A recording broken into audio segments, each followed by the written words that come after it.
For more expansive strokes, which is the need of the hour. There's just been the 4 boundaries so far in the Nepal innings, but they seem to be content to just milk the runs at the moment. I think that's the right approach. If they can do that on regular intervals, rotate the strike, take those singles, and let Akash play those big expensive shots, those boundary hits. It's definitely not been easy, especially for middle order or the late order. And they cannot just continue blocking.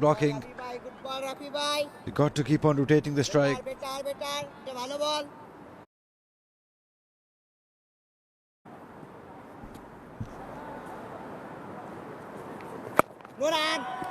Once again. But credit must be given to the Bangladeshi bowlers for not allowing them to take any kind of advantage. 23 overs completed, 6 for 4. Now he's come back and taken charge. In the past, he was there in 2020 when Bangladesh got the title. So it's a person that Bangladesh like to have.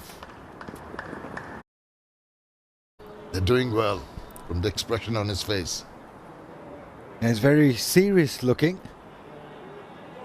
I think his bowlers have responded. He should be a happy man. Maybe from inside he is, not showing the emotions.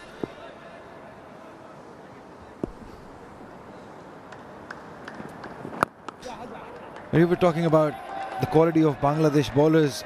They've definitely responded to the call of the captain. India had the opportunity yesterday to bowl first. They could not quite capitalize in those conditions. But in contrast, Bangladesh bowlers, they've taken wickets. They've been on target. They've been consistent with their line in length.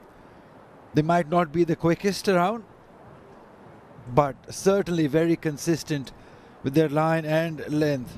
Talking to Imran earlier in the day, before the start of the game, we had a little chat. Oh, God, a lucky shot out. But what about that effort in the deep? Excellent work here to cover a lot of ground. Tumbling take, make sure that the ball didn't cross the boundary. Super. Great effort. Great support for the bowlers. If you have fielders who could throw themselves around. Fahad this time. But no slip. The ball is still seaming and swinging. Now there is a slip. As I was just saying. That's a great effort. And that lifts the spirit of the bowler. He feels that that's going for a boundary. And then suddenly, that's a wonderful piece of fielding, commitment shown. Yeah, you're talking about after the horses bolted. That happens so many times. Absolutely. With captain. The ball goes in one direction, he brings a fielder in to stop that gap or, something like that. But, well, it's over and done with by that time.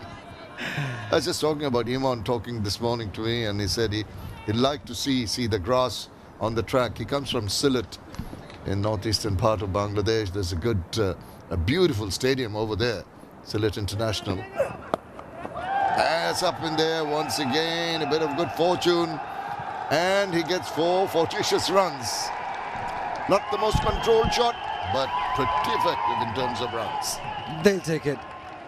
Regardless of how they come, they will take every run. It took them 11 overs to score a boundary. They've been very, very cautious, Akash. But he's been the only one who's been scoring runs. As you said, not in quite in control. Top-edged. And lucky for him, it went in the safe zone. Although there was a fielder at fine. But still away from him. Toe end of the bat. But tell you what, I don't mind that at all. They can't die wandering. They must make an effort to get a move on. There will be elements of risks, but even no risk, no gain, as they say. And there was a bit of gain in that. Spot on, perfect, 100%. Because you just cannot keep on blocking. You need to find a way to score runs.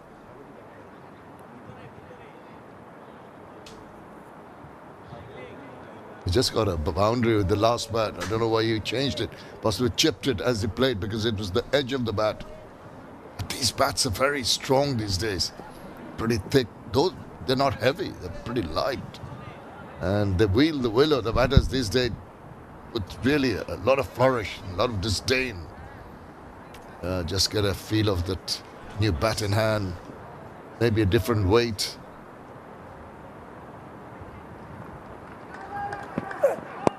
Oh, ramps it.